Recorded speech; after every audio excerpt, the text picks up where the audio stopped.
to another episode of the Main Street Business Inside podcast. I'm actually here in Atlanta in Little 5 Points. Yes. And it's a great Main Street neighborhood commercial district. And I've got the pleasure of being with Patrice Hull. And I've sort of made up her title so everyone knows, okay? I'm calling her, she's the CEO, the founder, and an awesome creator of this really just terrific store in Little 5 Points called Stuff We Want to Say. We're going to dive into the name of the store as well a little bit later on. Okay. But also, what's super cool about Patrice in the store is the brand that she's created called C2BN, right? Yes. The Created to Be Noticed, which is this phenomenal, now I'm going to call it global following of superstars and what will be yours truly too post this podcast, because I need a new bag, and of designer bags and backpacks. So it's so wonderful to have you on the show, Patrice. Thank you. Thank you so much. Yeah, it's really good to be here, and I'm excited about our discussion and our conversation today. So let's go ahead and get started. And okay. As always, you know, this is really about your journey. Okay. Your story, and so we like to talk to all the the listeners and viewers out there about what happened. Well, how did you get to this spot? Whew. Yeah, that's a big one, isn't it? That is a big one, but you know what? I'm gonna give you the Cliff Note Okay, version. there we go. All right. Before I opened the store, I worked in corporate America. I was an implementation specialist at a healthcare company. Now, granted, that wasn't my goal job, but after being laid off 3 times, 4 days before Christmas, I did not think that was going to be my Christmas gift. So my Christmas gift was a pink slip. I thought it was going to be a tote bag and a pen, not a pink slip and a pen. Ooh. And that's why I started Stuff We Want to Say. That's awesome. That's awesome. But okay, let's dissect that a little bit more. Okay, we sure. get it, corporate America, Yes. and there was a lot of that, especially around the pandemic. You know, we had the Great Resignation, the Great Retirement, whatever you want to call it, the Great Pink Slip. Yeah. but that's a long way from I'm opening up my store. So tell me a little bit more about that. What was that journey part? So here's what happened. I always knew that I was an entrepreneur, but in order to pay the bills, the implementation specialist job was lucrative. I worked in health insurance. It was a lot of that going around, and my business degree was professional sales. My bachelor's is business administration, so it worked. I had licenses. I was able to sell. Now, I decided that if I'm going to do it, I wanted to be in an industry where I could move up faster. And insurance, insurance was rocking before the Obama era. Yeah. Insurance was going up, up, and up. But as an implementation specialist, it wasn't the most fulfilling job. Okay. But I did a very good job, because in 3 years, I received 2 spot bonuses and a promotion. So I've always been good at what I do, but at the same time, that industry was kind of volatile. They wanted to bring you in, take you out, bring you in, bring somebody in, pay them a little bit less. And so Christmas, all of a sudden, I'm gone. And I'm thinking, I was really actually a little depressed, because who would think that that's going to be a Christmas gift? Yeah. And so not one any of us want. Yeah. So it took me a little while to get up off the couch.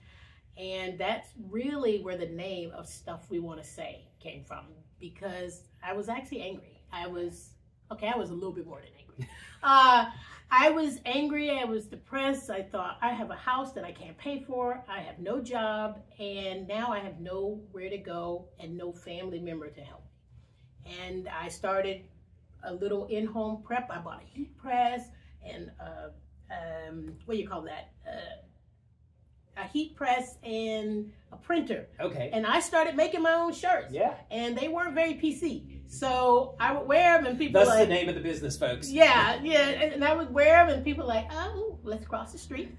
And it's no, I'm fine. And after in-home preparation, I thought, I'm going to, open up a little spot. So I went to a co-op and it was a bunch of us in there. Okay. We were just trying to do what we could, make a little money, and that's really the nuts and bolts of it. That's how I got started, in a very small spot, making shirts, making one-off t-shirts, and putting whatever you want to say on it. A lot of times I put people's fur babies and all of that stuff on t-shirts, and some people would come in and they wanted something a little outrageous, and if it didn't make me feel comfortable, I didn't do it. Yeah. But that's the really big push behind it, because I had the knowledge of working corporate and being creative, but I didn't know that I was going to be forced to do that. So basically, I had to build my wings on the way down. I just opened up a shop and I started flying. It also goes to show that how businesses like get started can come from a lot of different sort of passion areas. Yes. Some more fiery than others, perhaps. That's true. The other thing that's interesting, given that as we think about like real estate and whether or not you're an online business or a sort of bricks and mortar business, you started out in the co-op. Yes. How do you then make that determination that I could do this probably online, print out of somewhere, sell, versus I'm going to come to Little 5 Points and open up a store? Was there something else that was like burning to like have that exposure or feel connected to community in some way?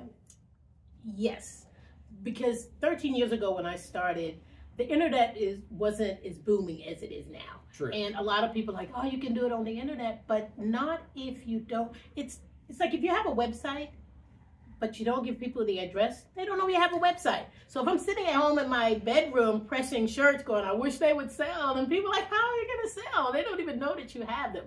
So I thought, let me get out. I go to the co-op. The reason I was there is because you have 20 different people in there. We're sharing rent, and you don't have to worry about signing a 3 or 4-year lease or anything like that. Yep. So in order for me not to give up on myself, I paid 3 months rent up front. And I said, well, I'll do this and it'll make me stay. And I also needed to be around people because I don't want to say a people person. Oh no, you're a people person. Don't let her lie here. You're a people person. I can't sit in a room. When I worked corporate, we didn't have the work from home stuff. And now everybody gets to work from home. Us, we had to get in traffic, go and be in that cubicle. They don't even have cubicles now, but. One of the other things that we're finding, like in a post-pandemic situation, is there's a lot of like discovery from a business perspective of what works, what doesn't. Maybe you had some time to like think more strategically about the business. Obviously, the business had its roots in sort of like the one-off shirts and that sort of thing. Tell us a little bit about like how you thought about the business during that time and some of the transitions you made or had to make or inspired to make during that time. Okay. I would tell you and anyone else, if you're starting a small business, pre-pandemic, post-pandemic, you need to know that pivoting is going to be a part of it. And the reason is the idea you start out with may not be the idea you end up with. I started out with one-off t-shirts. I thought this is going to be great. People are going to love it. I love doing it. And then, well, quiet as it kept, I didn't like doing it that much. It was a lot of time for a little bit less money, and it wasn't going to pay the rent. So the return on investment just wasn't there. It was not there. So if you wanted me to do a one-off shirt and it's taken me an hour and you only want to pay $25, the rent man is like, I don't care whose face on the shirt, I'd like my rent, please. Yeah, you don't have to be a calculus major to like look at $20. How much does the shirt cost? Right. How much the electricity or the rent or whatever? You start dissecting that. What were you left for? About 25 cents? Exactly. You start to like get that down. Exactly. Yeah. So I thought, you know what? I don't like this as well as I thought. And so then I said, well, let's add things. So I added sunglasses, and I would add little miscellaneous things, because with that I could sell a unisex pair of sunglasses to anyone. Yeah. But if you need a medium shirt and all I have is an extra large, you're probably not going to buy it. So I started transitioning that. So I started out with the t-shirts, and then I slowly thought, well, let's do some pants. And I really did. I had pants in this store. Even though I'm now at bags, I started doing pants. And again, things with sizing. So I basically, how do I say it? I've been pivoting before COVID. Yeah. But then when COVID hit, ooh. It was a lot of pivoting. It was a lot of pivoting. Yeah. It was a lot of pivoting.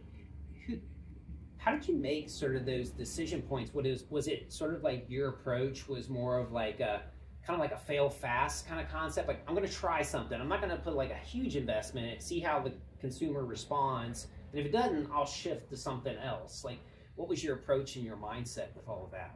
Well, one of the things I thought about when I started the business and pivoting, let me just back up. I've had a business before. Oh, and that business was selling oils and incense and, you know, stuff that was easy to get. I was one of the first in another market. And then a few years later, everybody's selling oils and incense. And I thought, this is not going to work. So fast forward, when I started Stuff We Want to Say and I started doing t-shirts, again, many people are like, everybody knows someone that can do t-shirts. Everyone. They may not do it well, they may not do it for long, they may not do corporate, but everyone knows someone. So I thought, ooh, let's find other things. And then I thought, let's start my own brand. And the reason I started thinking that way was because if my name's on it and I'm putting the quality and the effort into it, you can't copy what I have. So now, instead of pushing, I don't know, somebody else's bag, I promote my bag. Instead of promoting somebody else's wallet, I promote my wallet. So that's what. There's a couple of things to unpack there, I think, because there's like really a couple of new lines in that thinking that you were going through at the time. And I think it's important, especially with a lot of our small business listeners and viewers out there that are probably experiencing something very similar. The opportunity to think about, one, how do I build a brand, which is a lot different than selling other people's brands. It is correct. And because now it's your story, it's your name, it's like, it's backed by you. And then there's also the sort of coming from a pure sort of retail perspective, which is a whole different somewhat mindset of like business to consumer, to now I can still sell that new brand to a consumer, but it also opens up other revenue potential or other new customers, like wholesaling or what have you. Let's first just talk about sort of that first part. Like, what is it like to create your own brand and create a story around that? Okay, I guess the first part is whatever brand or branding you choose, you really want to embrace it. You have to like it. You really, in my case, I think you have to love it. I think you have to love it. You have to love your business. And the reason is because you're going to do a lot of work and you're not going to always get paid. So if you've got that in your mind, you may as well, Yeah. So that's the deal you made. That's the deal you make. So you know that you're going to work hard. You're going to hopefully make a profit and hopefully make a difference in somebody else's life along the way. When I started Created to Be Noticed, the reason I did that was because I knew I couldn't dance. I was not going to play any sports. So I had gotten old enough to where, the right knee buckles. So I was not going to be boxing or any of that. But I was created to be noticed. No matter what you do. If I am the person handing you the screw to put it into that bike, to put it into this trunk, I don't know. We're all created to be noticed. So that is where my brand came from. It's everyone. It's not just the basketball players. It's not the entertainers. It's everyone. Yeah, and I love the where you have sort of simplicity in the message, but how the message has so much meaning. And I think that's really cool with what you've come up with, that it has that deep meaning, and it can mean something kind of different to every individual. So you've in some ways individualized the brand from a consumer perspective. That's correct. That's pretty powerful. Did you know that? That is crazy. Well, do you know what? It became more powerful as I went along because in the land of social media, everyone is following everyone else. But back when I was growing up, you did your own thing. You followed your own self. Well, in my case, I'm the youngest of 6, so I followed my siblings. But now you really have to test the waters and look within, because I'm a perfect believer in you have everything you need to become whoever you want to be, but you got to trust in you and trust in yourself. I'm a believer in timing. I really kept trying to work those corporate jobs, but then they kept laying me off. And now look, it's called stuff we want to say and stuff, not stuff you want to hear. So I do that in order to resonate with people. Yeah. You have to be you. You have to just plow through, and people are not going to like it. But guess what? You cannot please everyone. Now that I know. With creating new brands, obviously that's a lot different, as we mentioned, in terms of like selling direct to consumers or, Yes. or what have you. How did you learn the wholesale side, or how did you think about going wholesale by creating your brand and not just selling it directly out of the store? Like, how did that, what that process look like for you? Okay, how did I start Yeah, the like wholesale how did you start to think about going more wholesale? Okay. How did you reach out to other businesses and sell them on, like, hey, you should, I'm a brand new like creator of bags. Like, how did you sell them on that? Okay. First, let's go back a little. How I started the point of wanting to do the bags and my creation is I was going to trade shows. When you go to trade shows, they have everything for you.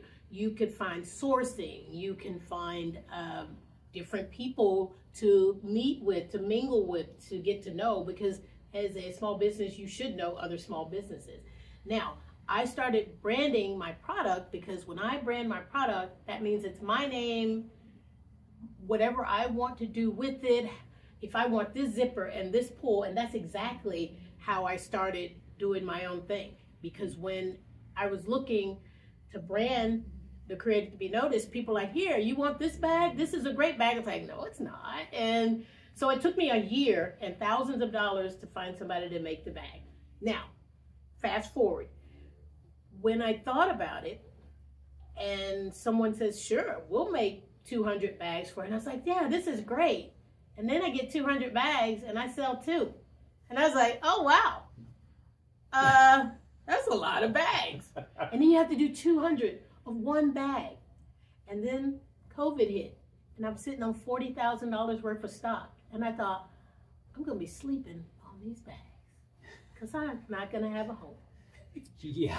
And Start getting a little nervous about that time. start getting a little nervous. And one of my first wholesale client, and actually I should call her a mentor, to be honest, is the shoe store 2 doors down. Really? So funny, you should, I'd like to let people know I'm in an eclectic area in the heart of Atlanta, Little 5 Points, but I sell bags in 5 stores in this area.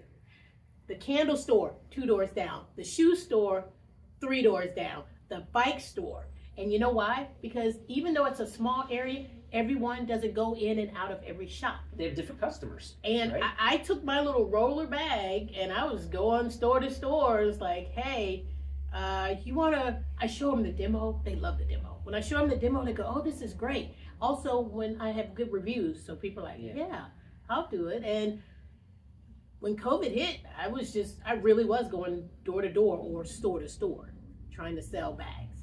And then when I realized that I could sell them wholesale to other companies, for example, I have a young lady who deals directly with Morehouse, and she was like, these are really good. Morehouse University. Right? Oh yes, yeah. Morehouse University. There's a Morehouse bag right up there. I sell to Morehouse University. I just got an order from Arthur Blank's Foundation. I sell to a number of celebrities and everything. So back to your question, what do you do? I had to realize that I put every dime I had into those bags, and then COVID hit. As a matter of fact, I sold my house to keep the business going. And then COVID hit. And I thought, oh, well, this bridge looks good, because I'm going to be right here. Yeah. Wow, there are some wonderful Actually, I'm getting sides of flashbacks. Yeah, I bet. Like, whoa, Stop it. Oh, yes. my goodness. I mean, it's the highs and lows of business ownership for sure. It is. Oh, wow. Let's talk about one of the highs, though. Okay. So you can't see the way we've got the camera set up, and obviously you're listening to the podcast. You can't visualize it, but there's a lot of celebrity photos in Patrice's business. And, since I started first talking to Patrice, I quickly look at Instagram and all. And Coco Gauff is on there from last week. Yep. Amy Adams, major film star. How in the heck, in a relatively short period of time, did you build a brand that has so much following and notoriety? I mean, I think that's a lot of people are thinking about building their own brand, but a number to get sort of celebrity and endorsements and people coming in that in some ways builds it as almost like a very exclusive brand. I believe in my product, and that's number one. I also think that if you're going to sell something, you need to sell the same quality to everyone. So instead of trying to have a higher end brand or a lower end brand for this person, you sell one product that everyone likes. Think about it. Coco Gauff and Amy Adams, especially Amy Adams, everyone knows her. She can buy up the whole street. Why would she need my bag? But they bought at least 5 between her and her husband. And I thought, oh my goodness. I also give the same customer service and courtesy to you as I do to them. And the quiet as it kept, sometimes I don't know they're celebrities, but I know that there's someone, and this is what I do when they come in. If the face looks familiar, I'm thinking, are you here working? Or I ask them, are you here working on a project? And they'll go, yes. And I'm thinking, they're probably in the film industry. And we'll go from there. And I shouldn't admit this, but sometimes I'll take a picture with them, not know exactly who they are, and I send it to my cousin. I was like, who is this? And she goes, you don't know who that is? I was like, I do now. Oh my God. That's funny. Yeah, so it is funny, but I do give them the same courtesy. I don't go, oh my God, you're so wonderful in this movie, because sometimes I don't know what movie they're in. Now, there are a few, I was like, Terrence Howard, I was like, I know you. Catherine Zeta-Jones. I was really low-key with her because she had her kids. Anytime a celebrity comes in with children, I do not ask for a picture. I just, here, let's get what you need and go, and thank you very much. Yeah. So I treat them like, I don't know, they might just be thinking, is she not impressed? Or what? That's wonderful. I love it. But then they leave. I'd be like, oh my God. Yeah. then you're jumping around. I know. It's like, Yeah.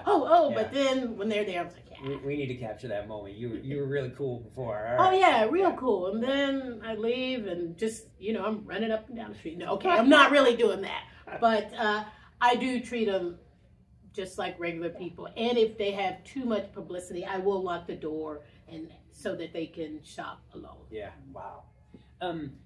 One of the things in sort of thinking back to the pandemic and some of the struggles that you really had in terms of the inventory, those are points in times where I would suspect you can feel really isolated and kind of alone. Yes. And I wonder if you could talk about how you've sort of grounded yourself with either mentors or created a network for yourself. Who's your go-to in those moments when you have big challenges and you're trying to think through difficult decisions? Well, my biggest go-to and network are people just like me. And even though they say you should surround yourself with people who are rung up and a little higher up, but people just like me understand. For example, there's many times that I have lent funds to a business colleague because I knew that what they were going through, it was, I don't know how to explain it other than it was almost torture, because they thought, when you first start out your business, people think, oh, you get all this support and help. You really don't. You get people go, oh, that's a good idea. Stick with it. But as soon as you need something, they're gone. So I create a network of people similar to me. If my friend says, look, I can't make rent this month, can I borrow $1,000? I will lend them that money because I know how it is. this is what a lot of people don't know. My go-to was PayPal. I would use the working capital loan to keep me funded, and to keep me funded. And then I would pay it down and I would get another one. I'd pay it down and I would get another one. And that's why when people say, oh, you should maybe use the Bank of America, maybe you could do less fees. Yeah, but they won't give me any money. Banks don't give you anything when you need it. And I would love to say they do, but they don't. And so your core of friends who understand, who you can be absolutely transparent with, those are the people who help you the most. Yeah. Those are the people who help you the most. Yeah, a lot of times we think it's this sort of like sophisticated network of you know, and you're in a like a CEO roundtable kind of thing, but maybe they have their roundtable, but they don't invite us. Yeah. So until I get to a certain point, I'm here. Yeah, I'm down here. That brings up an interesting point that we talk about across Main Streets is thinking about like what's the support system for startups and entrepreneurs that are trying to grow and scale. And I would have to imagine then in Atlanta, within the city or the region, there's probably like lots of resources, but do you get the sense that oftentimes those resources are for like a certain group or a certain level of businesses, and it's hard for like a Main Street business to kind of tap into that? Like, what's that journey like? It's an absolute struggle. As a matter of fact, I think your question might get me in a little trouble here, but it's called stuff we want to say and not stuff we want to hear. So, being in Atlanta, the first thing people see, they come in and they're like, oh my God, I've never seen so many small minority businesses. This is great. I'm going to move here and start the business. And usually there's a little support, but not enough support to keep you going. For example, you might get a grant. You may get something to get you started. Let's just say, and this has happened, where people may work a regular job and then they thought, I always wanted to be my own restaurateur or whatever. Then they stop. Let's say the city or something gives them a little bit of support. And then you're on your own. Yeah. So in 6 months or a year, they're out of business. And you're thinking, wait, what? I just left this job and now I have no support? But whomever is funding you, they're like, look what I did. I gave them money. I made a good choice. I did this. And then 6 months later, you're working a job a third of less than what you were making before because you went out on a whim. Yeah. And just to give you an idea on how I see the support system in Atlanta, I would love to say they're great, but I'm going to have to say they're not as great as people think. And it might be the same in other cities. Let me give you an example. I don't know if you know about, we had a water crisis. Okay. It was all on the news, so anybody can Google it. The water pipes were just popping, and then it was too much pressure here, too much pressure here. Well, we were shut down. Like literally, you couldn't work. Not good. It wasn't good. It wasn't good. So a lot of the restaurants, of course, it affected the restaurants. It affected a lot of even shows and just everything. Now, the city came up with, hey, you know what? We're going to do something for our businesses in that area that were affected by the crisis. And they were like, yay, that's great. So they put together a program. You applied for the grant. But guess what they said? You have to make a certain amount per year. So every business pretty much on this street couldn't apply.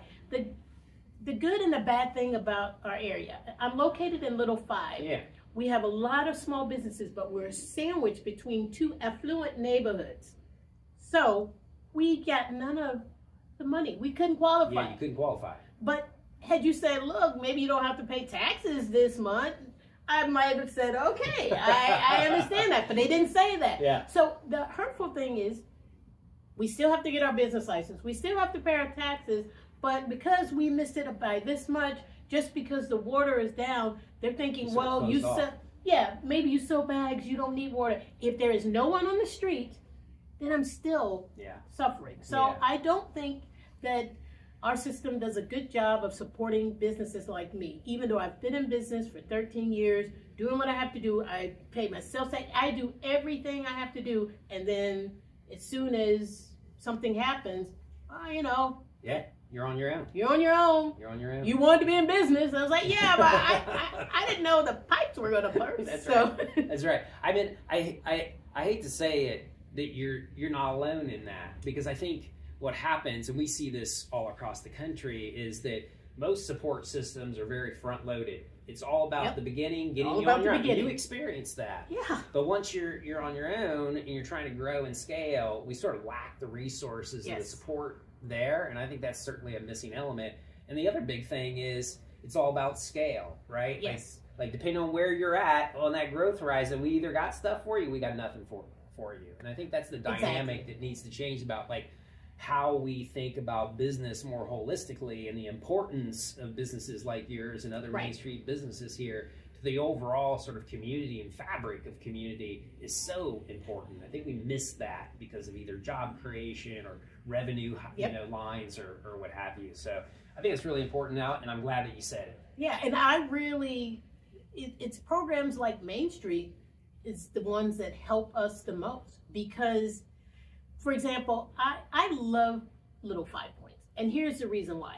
Most of the buildings are owned by individual families, passed down from families, and those families were the ones who built this area. This area was falling down, just nothing. Nobody was lending money to people in the area. These families came in, they bought the area, they fixed it up, and now everyone wants to move right around here.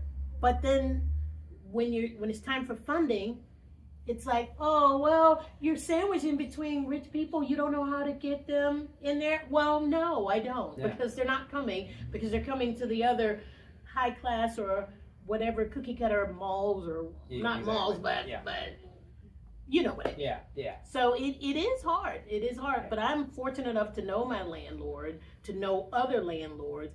I've served on the board of the Little 5 Points Business Association for 6 years. And the reason I do that is because I love this place. Yeah. I love where I am. And the reason I started my business here in the first place was because no matter what I sell or what I do here, they accept me. Yeah. This is the most welcoming neighborhood I've ever seen in my life. You can have a preppy shirt person walking next to tattoos on the face person. No one looks at anyone differently. Yeah. We are free to be whoever we want to be here.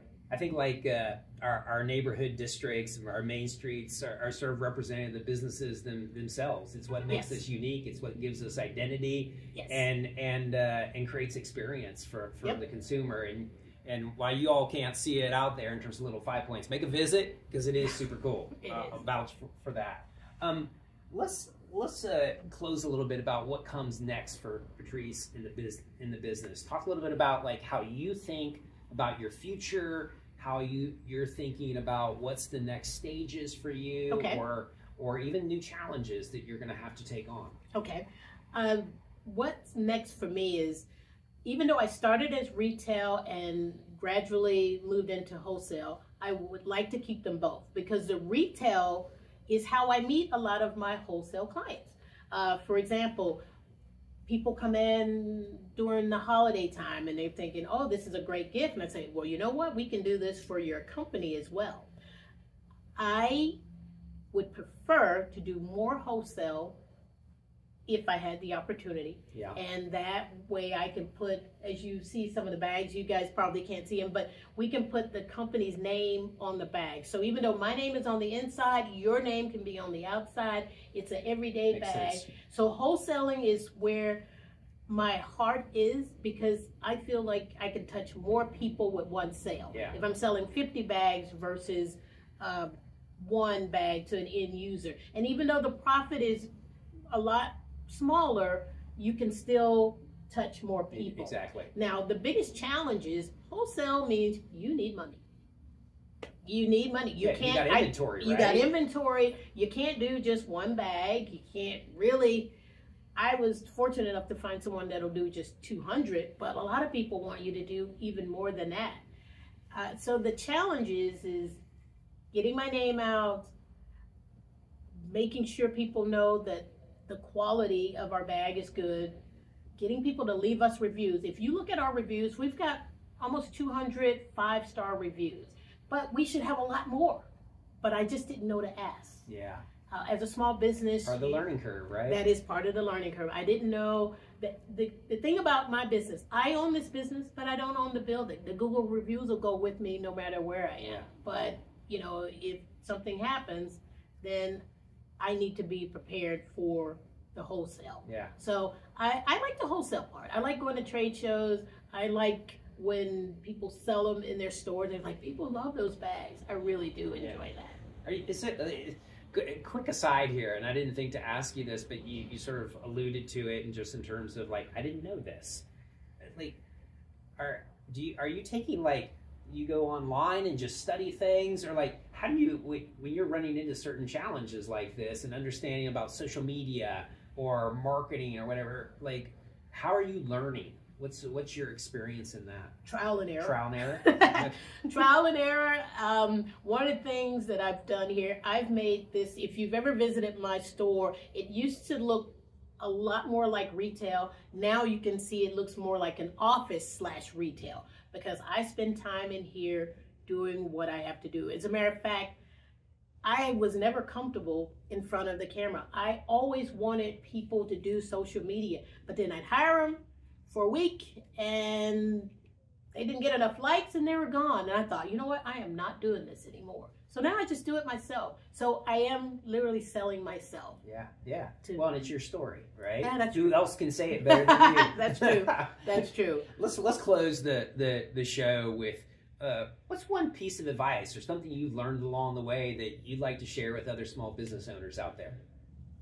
Ooh. Piece of advice, something to share.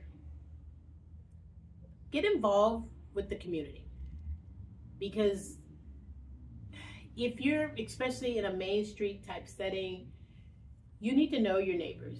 They watch out for you, you watch out for them. I have somehow become the security liaison in this neighborhood. It happened on our phone call. And it happened on our phone call. And I was like, sorry, but I had to tend to some business. And he probably was thinking, I am not going to interview you. But I was apologizing. It was a big draw for me, I'll admit it. it was a, look, I apologize again for that day. Yeah, it's for real. But you do have to get involved with the community.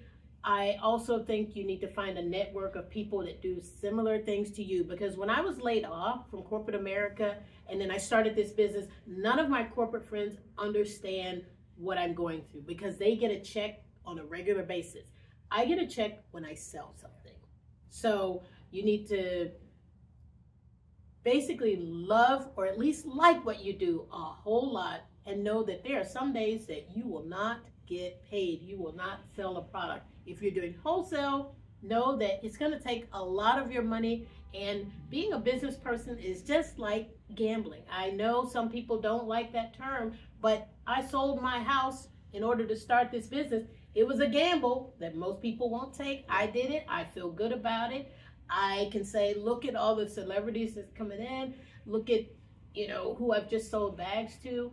So if you don't believe in yourself, then nobody else is going to believe in you. And sometimes you have to build your wings on the way down. Yeah, well said. Patrice, thanks so much for joining the show, for allowing me to come in and bombard your store with everything. No problem. Now, I need a new bag. I've had the same bag for 15 years. Today we're going to change it. I'm coming out of here with my own bag. So, okay. Thanks, Patrice. Appreciate it. Thank you. Thank you so much for having me.